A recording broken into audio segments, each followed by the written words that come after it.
implique une comparution, en l'espèce attentive et amicale, des visions et des voyages respectifs. Raymond Carrasco s'est confronté aux voirs d'Artaud, et elle nous invite à poursuivre aujourd'hui cette confrontation, à examiner ces voirs ensemble, non pour les comparer, c'est-à-dire les évaluer, les rectifier, les ramener à la vérité de l'un au détriment de celle de l'autre, mais pour apercevoir ce qu'ils ont vu, voir ce qu'ils ont vu sans pour autant croire ce qu'ils ont cru. Il s'agit donc de mettre en présence les regards de Raymond Carrasco et d'Antonin Artaud, les mettre en présence sans les juger, sans fin de croire, comme nombre de commentateurs, que l'un serait la copie fidèle ou infidèle de l'autre, sans valoriser l'original, qui est lui-même une fiction, et dévaloriser en conséquence sa maladroite duplication ethnopoétique. Il s'agit de les mettre en présence pour mieux saisir, à travers ce qu'ils ont vu, inventé ou imaginé, leur irréductible singularité. Pour Raymond Carrasco, l'œuvre indienne d'Artaud est à la fois une référence et une médiation. C'est une référence singulière, dont la lecture n'est guère facile, et une médiation compliquée, surchargée par la figure et par le mythe d'Artaud. Quel chemin Raymond Carrasco a-t-elle tracé, affrontant cette œuvre et l'ouvrant à ses propres intuitions? Les écrits mexicains d'Artaud traduisent une inquiétude profonde sur le sens, sur la perte du sens. C'est avec cette perte et la demande de sens qui lui est conjointe que nous avons affaire.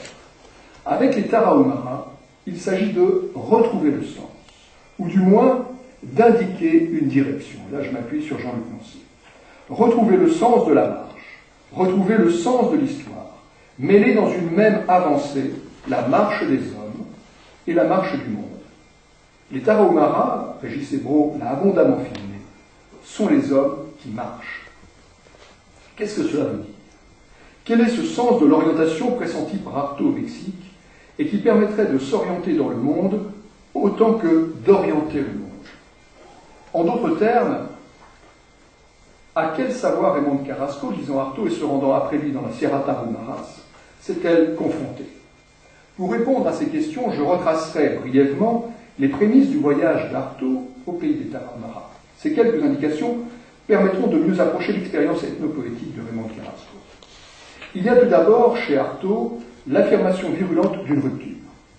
L'échec en juin 1935 de la tragédie de Chensi l'éloigne de la scène théâtrale et le tourne vers la scène rituelle. On connaît tous les déclarations qui parsèment alors ces textes. J'en cite une pour l'exemple.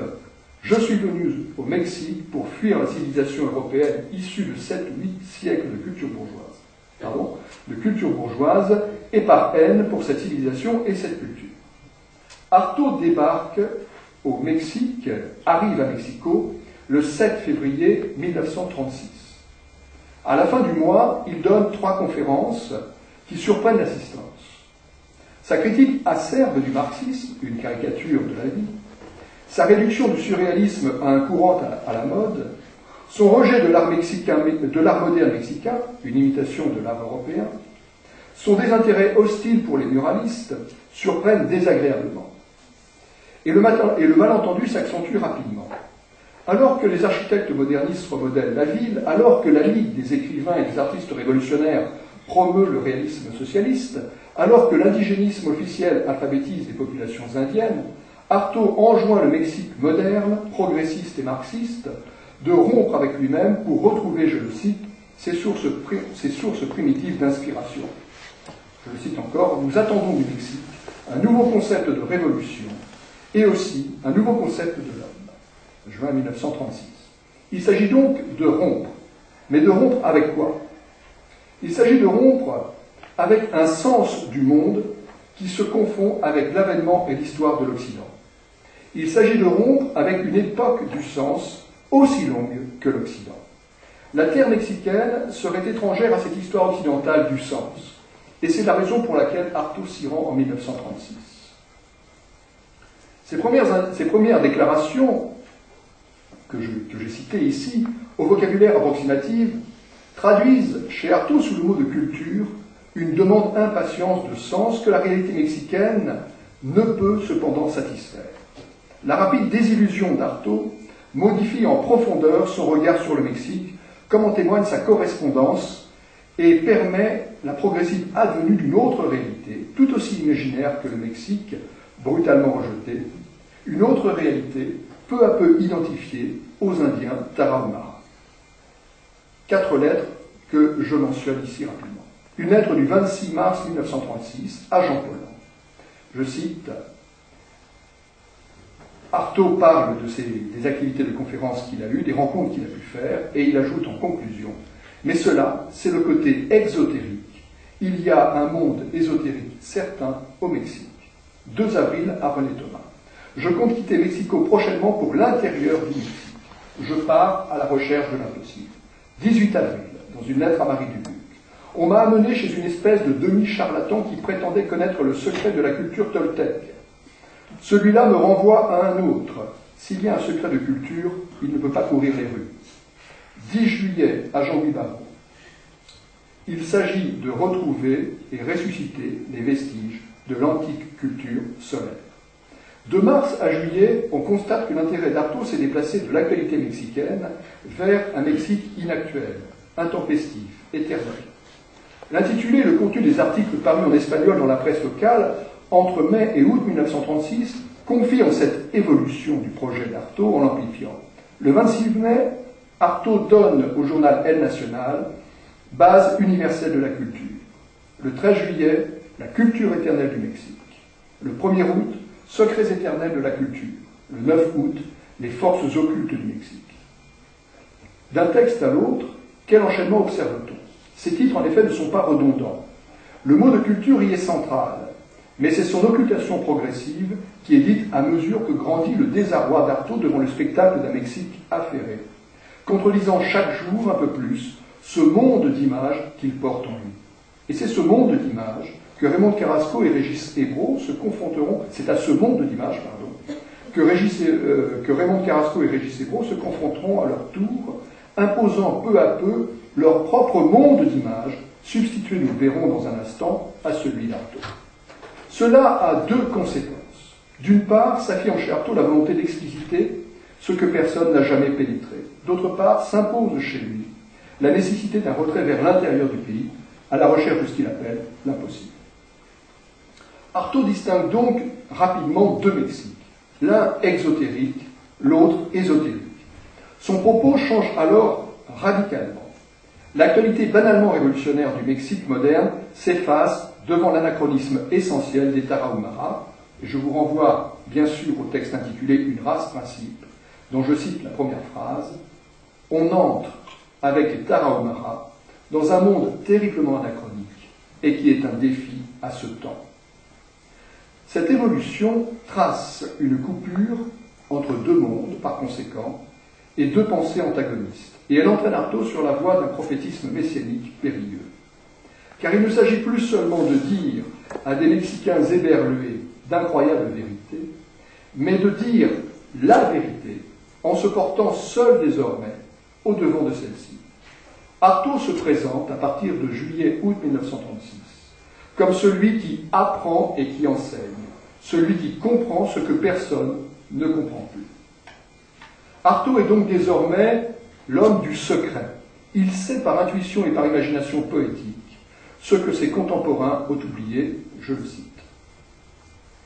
L'âme mexicaine n'a pas perdu en son fond le contact avec la terre, avec les forces telluriques du sol. En tout point du sol mexicain où affleurent ces sources de culture, je le demande, qu'il me soit permis de les découvrir, de les faire jaillir. C'est pour cette relation perdue, c'est pour ce contact entre les hommes et le monde qu'Artaud se rend en août 1936 dans la Sierra Tarahumara, source de culture et haut lieu supposé de la révélation. Sans céder encore à l'irrationnel, soulignant au contraire les limites et les dérives de la raison européenne, selon laquelle, je le cite, l'homme sent en lui-même sa propre vie comme distincte de la nature, Artaud assemble avec obstination les signes dispersés d'une culture unitaire, d'une culture synthétique. La minéralité, la matérialité des films de Raymond Carrasco approche l'anachronisme essentiel de cette culture. Elle invente autant qu'elle donne à voir ce territoire matriciel et ce peuple principiel évoqué par Artaud. Né d'un mélange premier, et Raymond Carrasco explicite le sens de cette expression avec une grande clairvoyance, né d'un mélange premier, le peuple des Tarahumara aurait conservé, je cite Artaud ici, la force de gravitation naturelle des premiers hommes. Autre citation, dans la montagne Tarahumara, tout ne parle que de l'essentiel, c'est-à-dire des principes suivant lesquels la nature s'est formée, et tout ne vit que pour ces principes, les hommes, les orages, le vent, le silence, le soleil. L'abondance des signes qui couvrent la Sierra Tarahumara manifeste l'unité du monde. Partout l'invisible traverse le visible. L'abstrait et le concret se conjoignent en une seule et même réalité. Le pays des Tarahumara est donc proprement un lieu habité, où être et choses convergent. L'Indien est le réceptacle et l'ordonnateur intelligent de cette réalité qui l'évolue lentement. Se dit alors, tacitement et rituellement, une alliance. Je cite une dernière fois Artaud, « Cette nature a voulu penser en homme. Comme elle a évolué les hommes, elle a également évolué les rochers. Or, cette sierra habitée qui souffle une pensée métaphysique sur les rochers, les Tarahumara ont semé de signes parfaitement conscients, intelligents et concertés. Cet ensemencement mutuel, cette étreinte métaphysique de l'homme et du monde, Artaud le désigne du mot de culture. Le cheminement de Raymond de Carrasco emprunte ses chemins d'écriture. Il était donc nécessaire d'en rappeler ici le tracé pour mieux les confronter. Les premiers films produits par Raymond de Carrasco surprennent par leur étrangeté. La figure spectrale d'Artaud les hante sans doute, mais elle s'efface aussi sous la puissance d'un regard qui voit loin. Tarahumara 78, le film Tarahumara 78, réalisé en 1979, est à cet égard remarquable. Ce film, lit-on dans sa courte présentation, est la chronique d'une rencontre, celle des Indiens des Tarahumara, et d'une caméra à la recherche d'un peuple que l'étymologie appelle « aux pieds qui courent ». Et cette indication, souvent réitérée, me paraît fondatrice, et elle ne cessera d'être répétée. Cette indication inaugure un film silencieux, aux images muettes, sinon parfois le battement d'un tambour, la musique des flûtes et le crissement des violons. Comme si, je reprends ici une formule de Maurice Blanchot, comme si parler, ce n'était pas voir. Dans sa sobriété datée, Tarahumara 1978, le titre de ce film nous situe dans un espace donné, dans un temps borné. Il identifie et nomme. Il instaure une lignée ethnographique sans encore restaurer une mémoire littéraire. La première partie de 15 minutes, le film compte 3 parties, la première partie est obsédante. Elle a été présentée ce matin, donc vous avez certainement les images à l'esprit. Que voit-on? On y voit d'abord, la séquence, je veux dire d'abord, présente silencieusement, c'est important pour moi, les mêmes images insistantes. On y voit d'abord, et c'est ainsi qu'on entre dans le pays des Tarahumara, on y voit d'abord des pieds. Cela a été plusieurs fois montré. Pieds masculins et féminins de ceux et de celles qui marchent ou qui courent sur des chemins pierreux. Pieds nus ou chaussés de sandales légères, allant et venant, lentement ou rapidement. Pieds relançant une boule de bois vers d'autres pieds. Le résumé indique, je le cite, un montage rythmique de démarches d'hommes et de femmes dans leurs allées et venues vers la messe du dimanche et de courses rituelles d'endurance. Cette indication vient rationaliser 15 minutes d'images déroutantes où la saisie ethnographique est inquiétée par un voir qui la désoriente. D'emblée, nous savons que la mesure de l'œil malmène nos attentes superficielles ou informées sur les Tarahumara. Nous pressentons que cette mesure de l'œil bouscule les attendus posés par l'intitulé thématique du film, Tarahumara 78. Image inquiétante, qui certes informe, qui certes documente, mais qui n'illustre pas. Image fascinante qui, en l'absence de parole, montre quelque chose qui ne se montrait pas. Que révèlent donc ces images? Que mettent-elles à nu? Que tentent-elles d'exposer directement à la vue? Ces images dévoilent dans une succession de plans répétés et avec une justesse remarquable, ces images dévoilent l'étimon, c'est-à-dire l'élément véritable, authentique du mot Tarahumara, le pied qui court. Qu'importe sans doute ici l'incertitude pesant sur cette étymologie. Cela a été rappelé, les hommes. Or, il se trouve que sur le continent nord-américain, et le Mexique peut être intégré à cet grand espace, toutes les peuplades autochtones se disent ainsi, se déclinent ainsi. Donc je retiendrai plutôt cette étymologie, évidemment ici, du pied qui coule. Le sens, le vrai sens, la racine même du mot est ainsi montrée avant que toute parole poétique, avant que tout commentaire ethnographique ne vienne surcharger sa signification inaugurale. Au commencement même d'une recherche qui dura près de 25 ans, les premières images du film Tarahumara 78 révèlent donc le fond des choses. Ce faisant, elles nous exposent tout à la fois à l'origine mythique et au maintenant de cette étymologie. La deuxième partie de ce film, montrant les Tarahumaras occupés aux travaux des champs, présente la réalité sensible de cette étymologie, son actualité aujourd'hui, semailles, herçage du maïs, bêchage et guinage de champs cultivés. Du temps remémoré de ses pieds, en contact avec le sol, au présent de ses vies à fleur de terre, c'est donc la continuité de cet espace de temps qui est ici restitué. Superbe inspiration donc que ce jaillissement inaugural. D'abord, ne rien dire, mais se tenir dans la lumière énigmatique d'une étymologie. Se laisser saisir par la distance qu'elle impose. Apprendre à apprivoiser silencieusement cette distance par des images répétées de pieds qui marchent en tous sens et dans toutes les directions. La question qui nous retient ici est bien celle du sens et non de la fidélité ou de l'infidélité que je délaisse bien volontiers. Du sens de la marche dans un monde désorienté.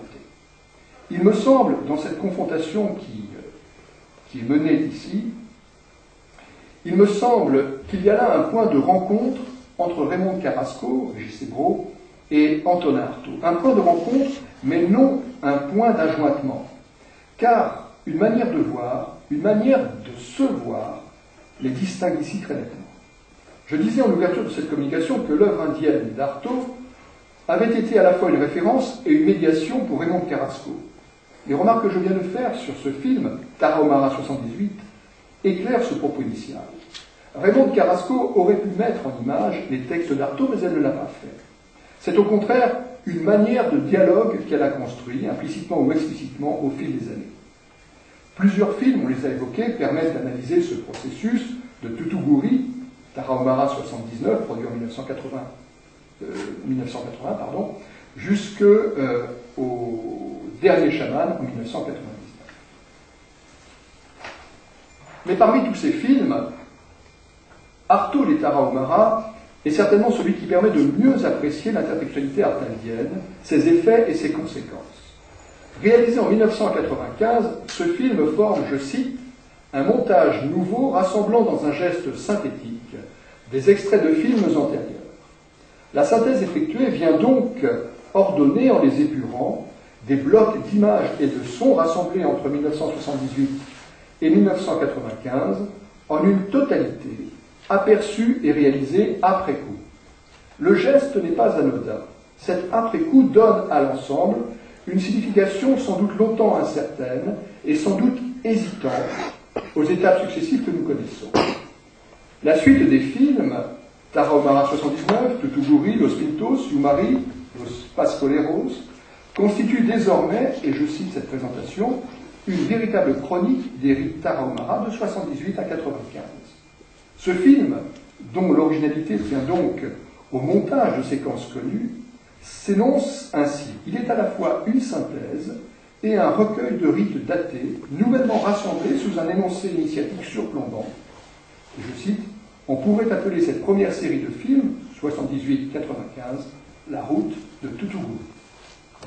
Le montage réalisé, est défini comme une confrontation. Je cite à nouveau cette courte présentation. Une confrontation actuelle entre les textes qu'Artaud a écrits sur les Tarahumara et les films que Raymond Carrasco a réalisés chez les Tarahumara de 77 à 94 sur la piste d'Antonin Artaud, à Norogachik, ce lieu mentionné explicitement par Artaud. Fin de citation. Comment cette confrontation s'articule-t-elle? Le synopsis du film montre avec précision l'entrelacement ou la juxtaposition des citations et des images, les unes et les autres se rencontrant, dialoguant et s'éclairant mutuellement, mais aussi, me semble-t-il, accusant leur étrangeté, leur différence, voire leur indifférence les unes aux autres. Cette approche paradoxale des textes d'Artaud par Raymond de Carrasco doit être soulignée. L'intertextualité est certes abondante, mais loin d'être asphyxiante, elle favorise la libre invention d'un voir qui se construit.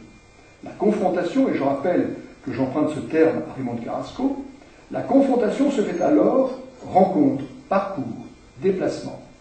La lecture d'Artaud, attentive, s'affranchit de la lettre du texte. Elle s'en détourne sans l'abolir. Elle la laisse entendre par la voix magnifique de Philippe Lévelot, ça a été rappelé, mais elle ne l'illustre pas. Elle la cite, mais elle ne la répète pas. Le film Palimpseste révèle en réalité une écriture propre. Il dit l'avènement d'un voir qui est invention de soi. L'ouverture, et je vais vous en donner deux exemples pour finir. L'ouverture et le final de ce film sont exemplaires de cet entrelac paradoxal.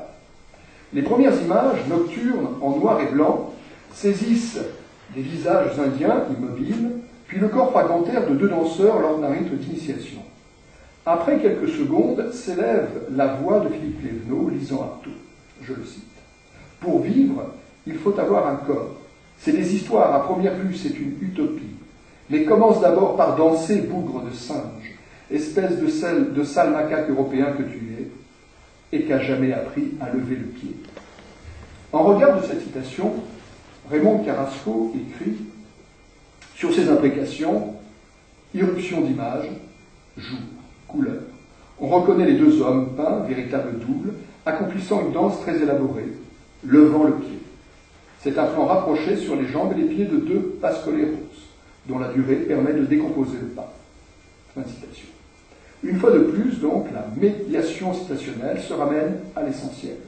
Le pied qui court, le pied qui danse, comme une manière d'être au monde. Révélant sa composition circulaire, le film se referme sur cette danse d'une étymologie faite chair, et d'un corps principiel l'accueillant et l'exprimant à chaque pas. Après que Philippe Clévenot eut évoqué une dernière fois, et là c'est vraiment la toute fin du film, une dernière fois la danse du théâtre de la cruauté, le film se termine sur un long plan fixe rapproché des jambes et des pieds de Pintos. Ces derniers plans imposent une autre représentation des Tarahumaras, née du cheminement singulier de Raymond de Carrasco. On ne sait finalement des textes d'Artaud s'ils sont un recours nécessaire ou un simple détour. Et parfois j'aimerais qu'il ne soit qu'un simple détour.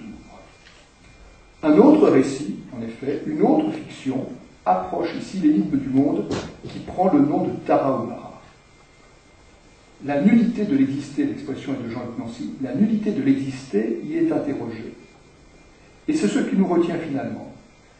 Ce qui nous retient, c'est la manière avec laquelle Raymond de Carrasco dévoile le monde. Comment le monde lui-même est l'espace de nos existences. Comment le monde peut donner sens à ces existences. Les carnets du journal Tarahumara 87 expriment cette interrogation posée par la Sierra Tarahumara. Des fragments de ce journal de Raymond de Carrasco sont lus par Régis Ebro dans le film Los Matachines. Une méditation sur le temps, on l'a déjà évoqué, mais je vais la reprendre. Une méditation sur le temps, à la fois le temps des hommes et le temps du monde, ravive une très ancienne façon de penser la relation de l'homme au monde qui l'entoure. Je citerai donc pour finir quelques lignes de ce journal qui apparaissent à l'écran. Ici, le temps est commandé. Le vent, l'attente, le froid commandent le temps, les événements des hommes. Le temps qu'il fait commande le temps. Rien n'est possédé, rien n'est approprié. Le temps qu'il fait n'est pas le temps des hommes. Ce qui m'étonne, c'est le rire, la joie, l'allégresse, la douceur de ces jours de fête, l'aptitude à cueillir le temps, le bon temps, l'événement ici, le rire, la douceur du temps. Une autre image des Tarahumaras se dessine. Outre les mots, la joie. Attendre, capter le temps, non pas le temps qui passe, mais du temps, ce qui va se passer. les Tarahumaras guettent le bon temps, le beau jour, le bon jour, la grâce du soleil, l'absence de vent, la douceur des températures, tout cela est le bleu du ciel. Ainsi, les Tarahumaras se tiennent-ils dans le pur visible. Le visible serait leur religion. Ils n'en ont pas d'autre. Car qu'est-ce que cette attente qui n'attend pas, qui n'attend rien? Habiter les éléments, vivre avec, dedans. S'il y a lutte, elle se fait du dedans, avec, au-dedans, et comme par oubli. Outre les mots, écrit Raymond Carrasco, il y a la joie, il y a la concrétude du monde, il y a la nudité de l'exister. La joie est le bleu du ciel. Voir ce pur visible, sans arrière-monde et sans au-delà. Nous sommes là, très loin d'Antonin Artaud. Antonin Artaud étranger à cette joie et à ce bleu du ciel. Artaud étranger à ce pur visible. Nous sommes là, me semble-t-il, je l'espère en tout cas, en territoire Tarahumara, au plus proche de Raymond Carrasco.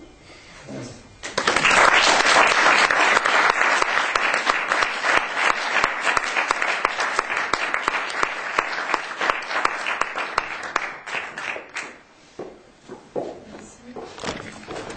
On va faire une petite pause. On va l'installation. C'était le zigzag dans le porte-cheval. Marie-Martin Beauvais fait une communication sur l'écriture en zigzag. Vraiment, dans le porte-cheval, elle est malade, elle a été. Et donc, deux lecteurs vont interpréter les éléments du porte-cheval, après quoi vous aurez 8 minutes de musique composée spécialement pour le monde par Pascal Créton, sur lequel vous aurez des images de l'homme. Après quoi, 6 heures, vous aurez de la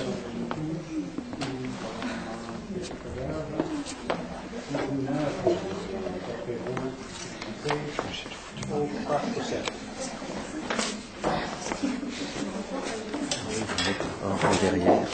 Tout le temps, mais maintenant j'ai arrêté, mais à une époque ça tournait tout le temps. 24h/24. Non, c'est parce que j'étais condamné à mort, on m'a dit que j'avais sida quand j'avais 85, et donc on me donnait 1 an ou 2 à vivre. Donc j'ai commencé à me dire, bon, bah, ces derniers moments, je vais les filmer. Enfin, les enregistrer, parce que c'est plus du film. Mais comme Régis ou Raymond, j'ai travaillé pendant très longtemps sur du 16 mm, donc voilà, j'avais fait ce rapport qu'on a très tactile avec l'image, enfin l'image argentique. Quelquefois, oui, quand Nicole Wanès me le demande, il n'y a que plus là que je le fais comme ça. Il n'y a que elle qui m'a fait travailler, sans ça j'ai pas du tout envie de travailler. J'ai envie de vivre, j'ai pas envie de monter, de couper, c'est monstrueux de couper. Non? Non, c'est comme si il démontre que non. Mais non, oui, mais j'ai fait ça aussi, mais je veux dire, maintenant c'est plus possible, il n'y a plus de... le cinéma est mort, il n'y a plus de... l'argentique est mort, il n'y a plus de... Mais toi tu appelles ça du cinéma, moi j'appelle pas ça du cinéma. Le cinéma c'est beau, ça c'est laid, c'est juste un truc d'enregistrement. Ça enregistre la réalité telle qu'elle est. Et puis avec des moments fulgurants, mais si... Mais tu peux quand même faire des choses. Attends, je suis sûre que tu le sais, que tu l'as fait. Bah, je l'ai fait pendant 40 ans, oui. Mais maintenant, je te dis, il n'y a plus de pellicule, donc je ne veux plus travailler sur quelque chose qui est mort. Le cinéma est mort. Pourquoi travailler dessus? Par contre, autant qu'on est en vie, enregistré.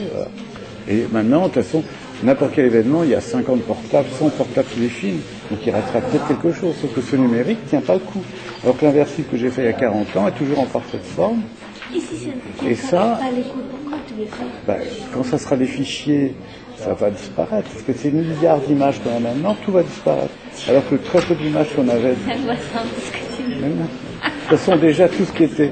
Oui, vous à disparaître. Ben, ça a commencé déjà, tout le film qui était inflammable a brûlé à 99,99%. Donc il a resté que ce que l'on voit se trouver sauvé, et qui est enfin la partie vraiment immergée de tous les films forains ont disparu, tout ça a été fait pour passer tu vois, tourner dans les foires, et après ça disparaissait. C'était sûrement des choses absolument extraordinaires qu'on ne pourra jamais voir, quoi. Mais peu importe, les gens ont vécu, on n'a pas pu tout en... Mais bon, moi c'est un truc voilà, puisque de lutte contre la mort, quoi. C'est comme chez Razad. Mais ça n'a pas empêché que les gens meurent autour de moi, malheureusement. Mais moi, ça m'a fait sauver la vie, je sais pas, mais je crois pas. C'est pour ça que tu l'as fait. Non, je pense pas. Je crois pas que ce soit ça qui sauve la vie, malheureusement. Ce qui sauve la vie, c'est de vivre, mais c'est pas d'enregistrer vraiment. Oui, je suis un collectionneur, un archiviste autodidacte, enfin voilà, un collectionneur, quelqu'un qui... Donc j'ai chez moi tout ça est numéroté, daté, tu vois. C'est inventurier quand même. Et ça fait ça fait un mur entier, tu vois. Bon, enfin, maintenant ça fait des disques durs. Tout ça, ça passe. Ça c'est encore des petites cassettes. À la maison, je le mets sur internet, déjà, je l'envoie sur internet. Peut-être bien de se bah, oui. C'est du boulot. Oui, mais comme je n'ai rien d'autre à faire de ma vie, ça m'empêche de faire d'autres bêtises. Non, mais mais ça filmait en tout. Ça y est. Tu vises bien. Non, je regarde pas. C'est en apnée. C'est en apnée. Et de toute façon, ça prend tout. Ça prend l'air, l'atmosphère, ça prend tout. Mais c'est pas une œuvre, c'est un enregistrement. C'est pas comparable à un film monté. Le plaisir qu'on a à le faire, mais c'est un travail, il faut être jeune, il faut y passer ses jours, ses nuits, jusqu'à sa propre mort. Le travail, ça détruit quand même, c'est pas tout constructif. Passer des nuits entières, des insomnies, c'est pas très intéressant. Et là, bon, je vais passer j'ai une partie de ma nuit à mettre tout ça sur Internet. Et là, j'ai retard. La plus masterclass que je trouve. Je me trouve 4 heures, là 12 heures. Mais tu t'intéresses que... Non, bah non. Enfermé c'est très rare les conférences. Non, par bonheur. Non, ça c'est que... Tu vas aussi dans les places publiques, comme ça, voilà. Tu regardes les enfants qui jouent, et tu les... enfants, on ne peut pas les filmer parce qu'on a les parents qui nous font des procès. Donc. Non, les enfants, maintenant, c'est le cas de le dire, c'est plus possible de les voir, les enfants. Ah, t'as essayé. C'est devenu la propriété des parents. Bah, ouais. Les enfants sont morts, tués, assassinés par tous les parents. Ils ont gagné.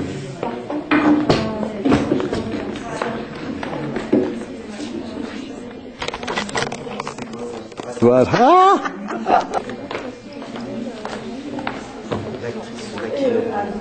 L'actrice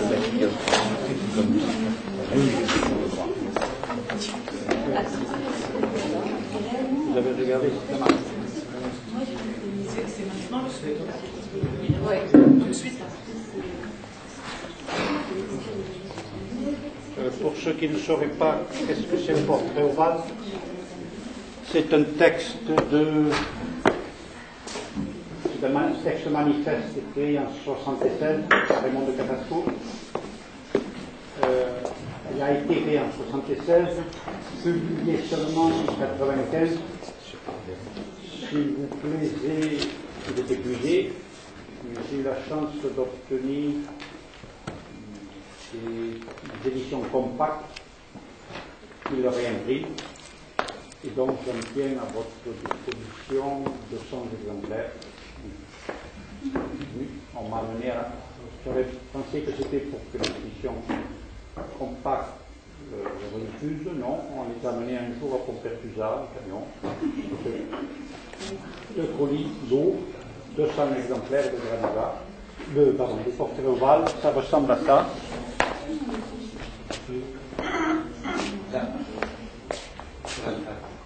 Oui, ça ressemble à ça. Il y a des photos de Raymond dedans par Denise Colomb, qui a photographié Antonin Artaud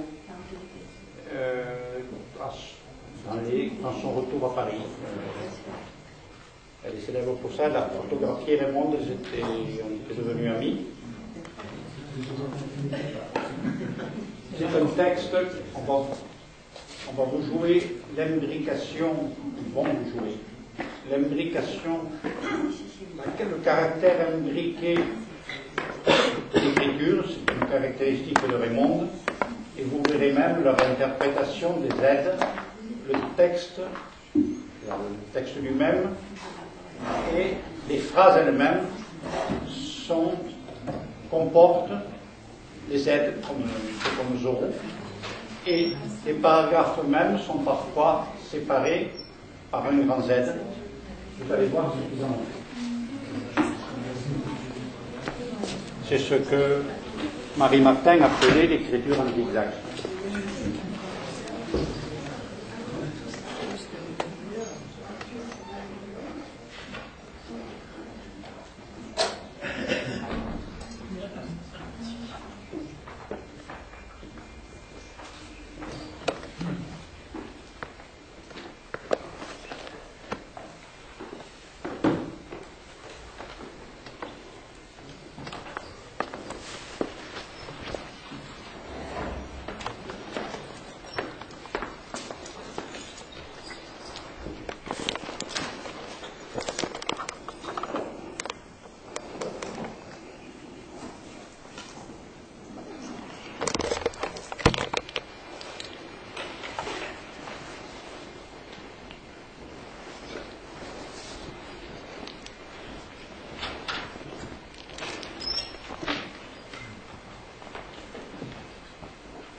Donc, Anne Théo, monteuse numérique.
Raymond Carrasco, le portrait ovale.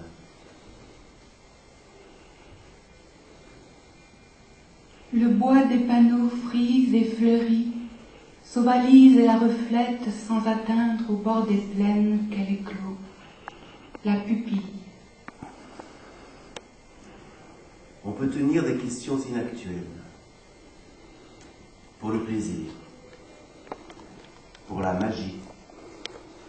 Image égale magie anagrammis Belmer. Celle du gros plan cinématographique, par exemple.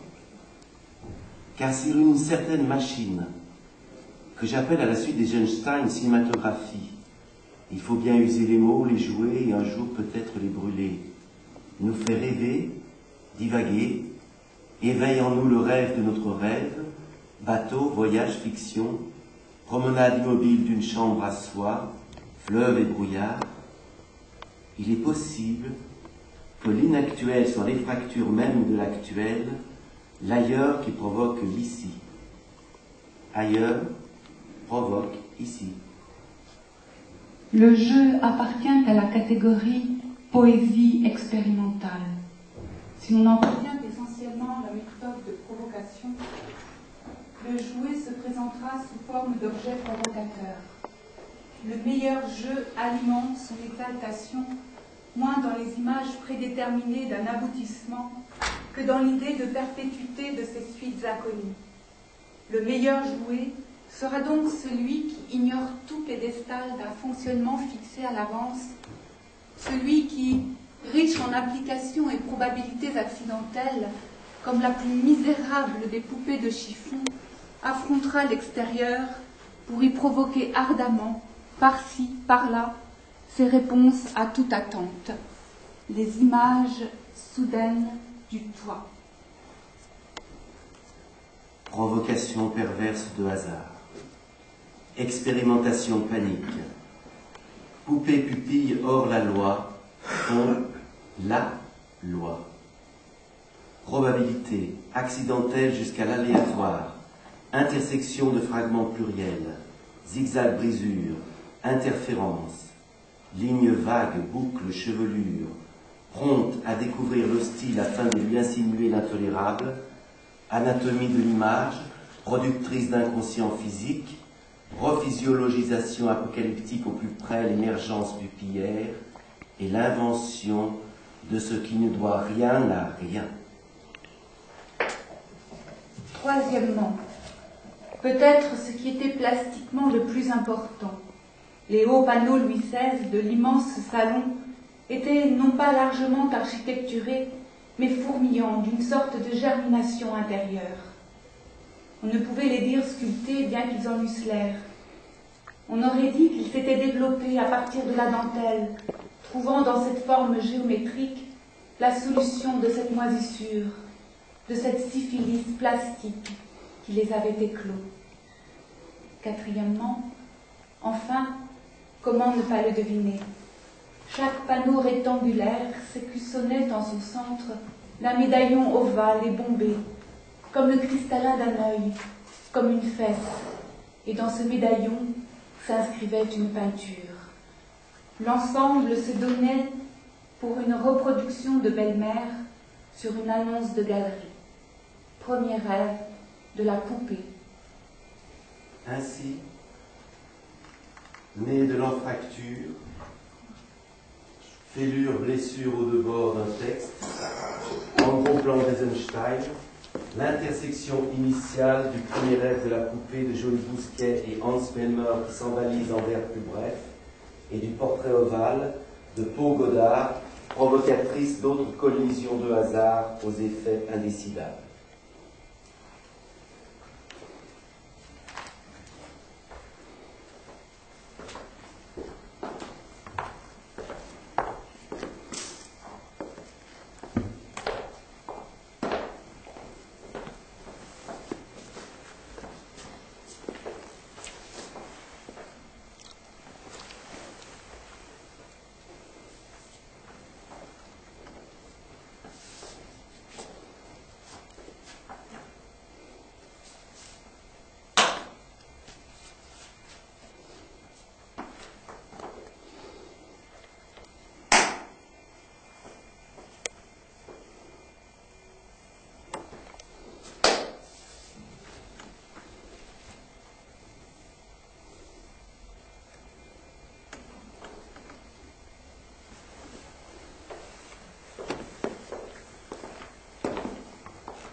Que le gros plan cinématographique soit d'abord et irréductiblement hors cinéma, partout ailleurs aussi bien.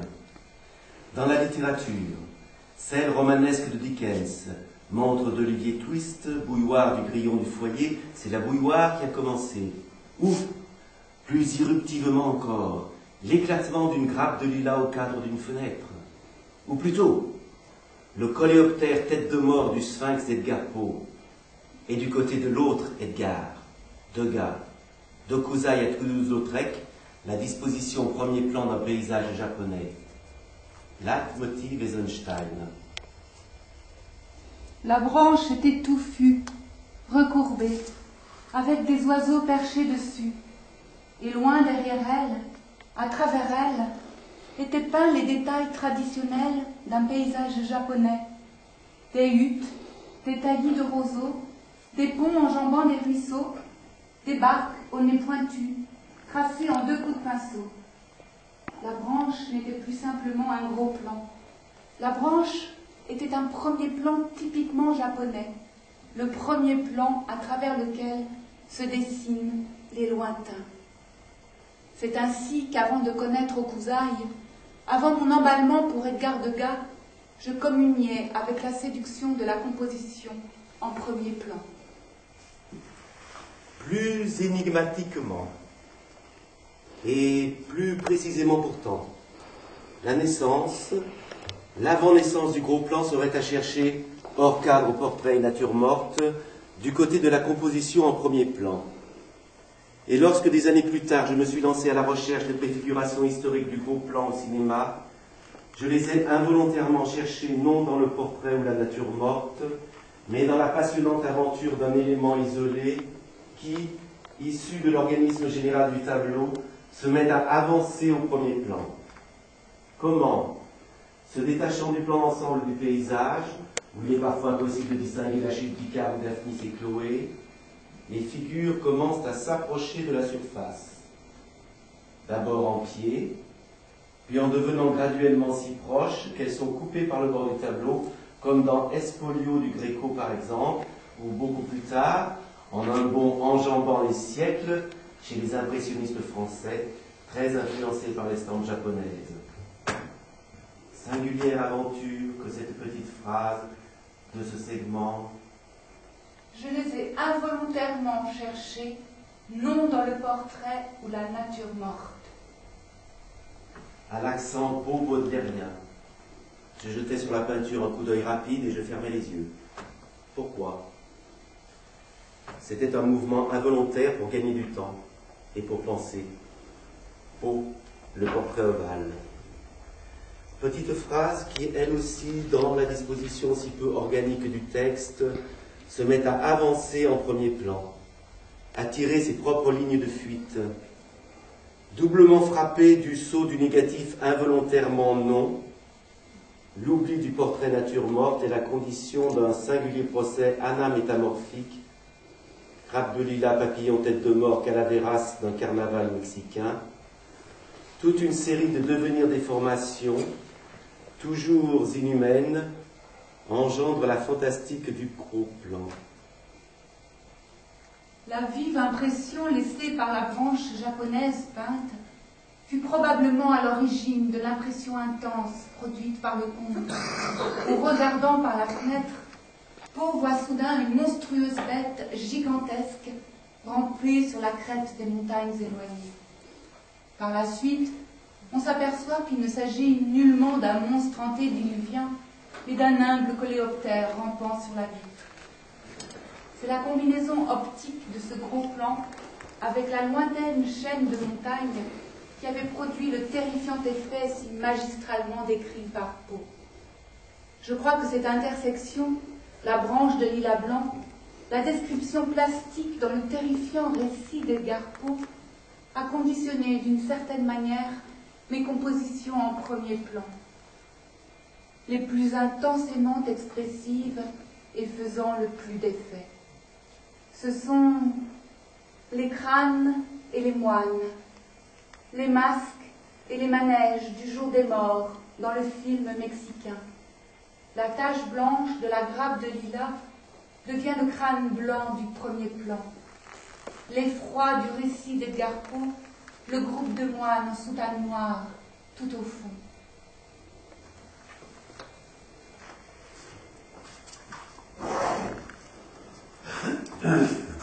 Hors portrait et nature morte donc, le secret de la fascination du gros plan serait à chercher dans la disposition premier plan. Glissement ou saut.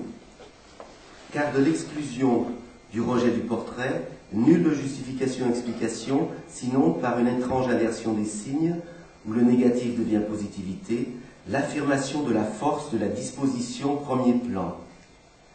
Quelque chose de la logique démonstrative est rapté par ce processus. Une sorte de faille du discours, en zigzag. Donc, le portrait bloquerait l'émergence du gros plan. L'intensité du gros plan s'y éteindrait. Qui ou quoi, dans le portrait nature morte, fait ainsi obstacle à l'intensité du gros plan? Marquons les traits de cette logique en zigzag, élément pour un rejet du gros plan portrait. Ligne de force de la disposition premier plan. 1. Portrait est nature morte. Le premier plan est cinématographie, avancée, mouvement d'avancée, aventure de l'avancée d'un élément isolé sur le plan d'ensemble, organisme, fond de tableau. De l'organisme de la composition, un trait file, se tire. J'ai toujours distingué dans le cinéma une vertu propre au mouvement secret et à la matière des images.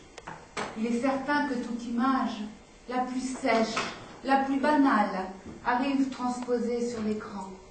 Le plus petit détail, l'objet le plus insignifiant prennent un sens et une vie qui leur appartiennent en propre.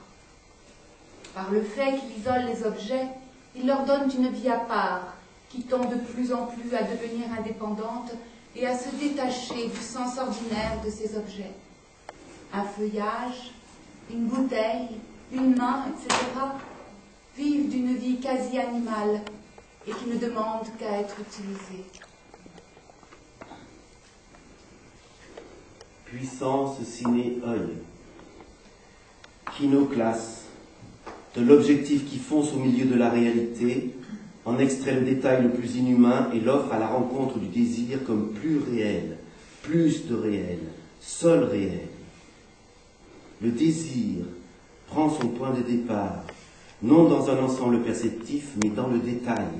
Tel détail, telle jambe n'est perceptible, n'est accessible à la mémoire et disponible, bref, n'est réel, que si le désir ne le prend pas fatalement comme une jambe. L'objet identique à lui-même reste sans réalité. Belle-mère. L'objectif qui fonce au centre des objets se crée son monde. Et il se peut que le cinéma se mette à la place de l'œil humain, qu'il pense pour lui, qu'il lui crible le monde, et que par ce travail d'élimination concertée et mécanique, il ne laisse subsister que le meilleur. Le meilleur, c'est-à-dire ce qui vaut la peine qu'on le retienne, des lambeaux d'aspect qui flottent à la surface de la mémoire et dont il semble qu'automatiquement l'objectif filtre le résidu. L'objectif classe et digère la vie. Il propose à la sensibilité, à l'âme, une nourriture toute prête et nous laisse devant un monde fini et sec. L'alchimie du gros plan, à travers ce singulier processus anamorphique que le ciné-objectif opère comme malgré lui, serait de rendre l'inhumanité d'un réel mécanique, fini et sec, à la magie du désir provocateur de signes vivants, d'une quasi-animalité et qui ne demande qu'à être utilisé. Finalement et paradoxalement, l'accommodation ciné-œil du gros plan ne fait qu'exhiber la singulière anatomie de l'image de belle-mère, physique de l'imagination corporelle, apocalypse rephysiologisation des images, accommodation en acte que découvre Jo Bousquet. On nous a appris que l'œil s'ovalisait plus ou moins autour de l'image à recevoir, qu'il appropriait ses dimensions intérieures à la netteté qu'il attendait d'elle, mais on ne nous a appris que cela.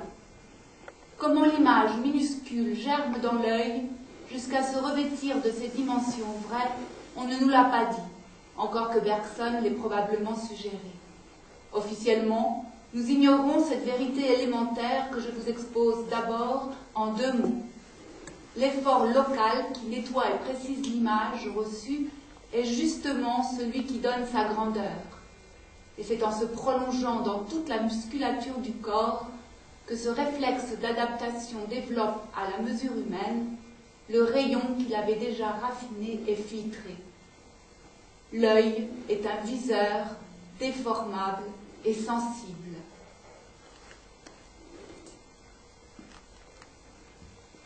Alchimie du reflet. La lumière du ciné-œil machine ne fait qu'exhiber à la surface pelliculaire la nuit inhumaine d'où naît la vision de l'œil humain. L'accommodation cinématographique serait un seul et même processus. Ciné-œil mécanique de l'objectif cinéma égale ciné-œil physiologique du corps tout entier. Par l'intermédiaire du pantographe géant qu'est le réseau intérieur des fibres nerveuses, l'œil s'est débarrassé de l'image. Il a mesuré l'objet à définir dans le corps entier, s'est débarrassé dans le corps de l'image qui le clouait à son minuscule diamètre d'organe. Il a digéré le reflet en rendant le corps capable d'en enfanter le modèle.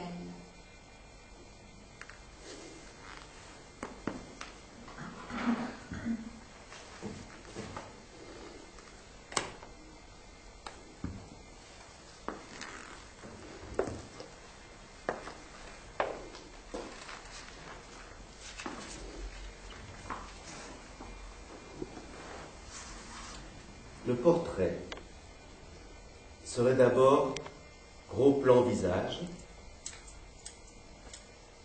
La disposition premier plan relèverait d'un autre procès, figure paysage, toujours en acte.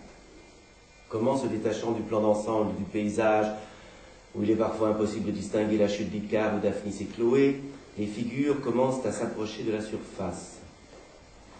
Deleuze-Guattari appellerait ces machines l'une de visagéité, l'autre de paysagéité.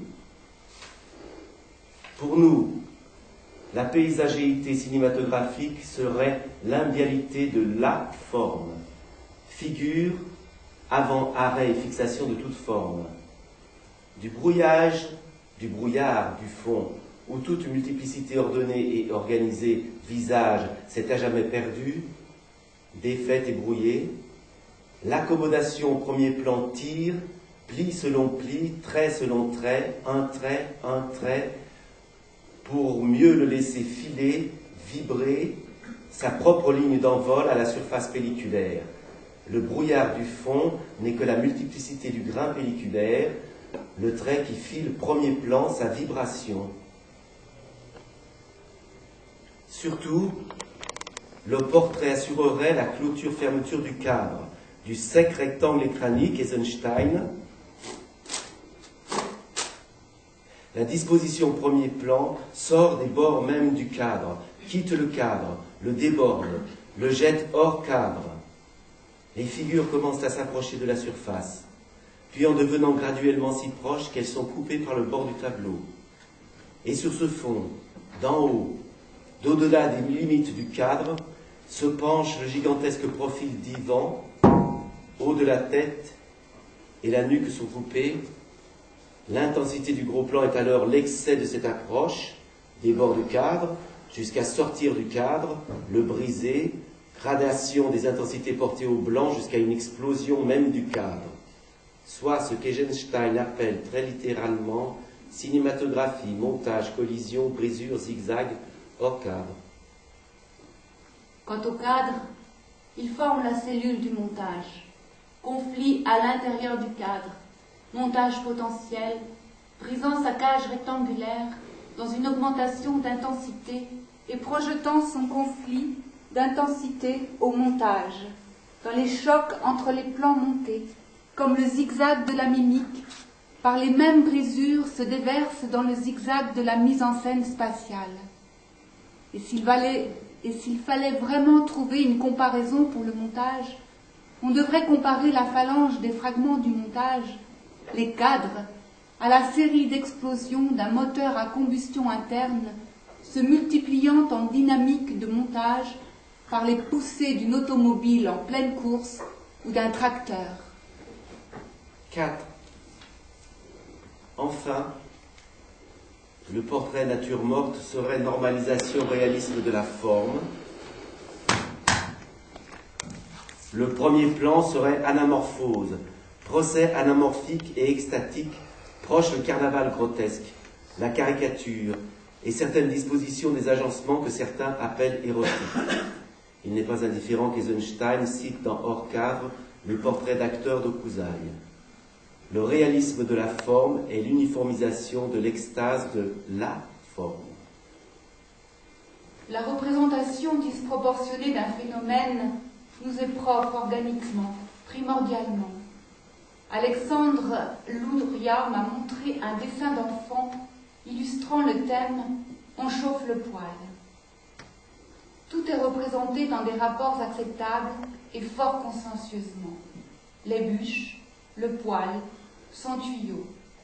Mais au centre de l'espace de la chambre, il y a un énorme rectangle bariolé de zigzags. Qu'est-ce que c'est? Et on apprend que ce sont des allumettes. Tenant compte de l'importance cruciale des allumettes pour la représentation du processus, l'enfant leur accorde une dimension en conséquence. La représentation de l'objet dans les proportions réelles, hors relativité qui lui sont propres, n'est certainement qu'un tribut payé à l'orthodoxie de la logique formelle, soumission à l'inaltérable ordre des choses. Dans la peinture et la sculpture, cette représentation revient périodiquement et inexorablement pendant les périodes de l'installation de l'absolutisme, remplaçant l'expressivité de la disproportion archaïque par la stricte échelle hiérarchique d'une harmonie officiellement imposée.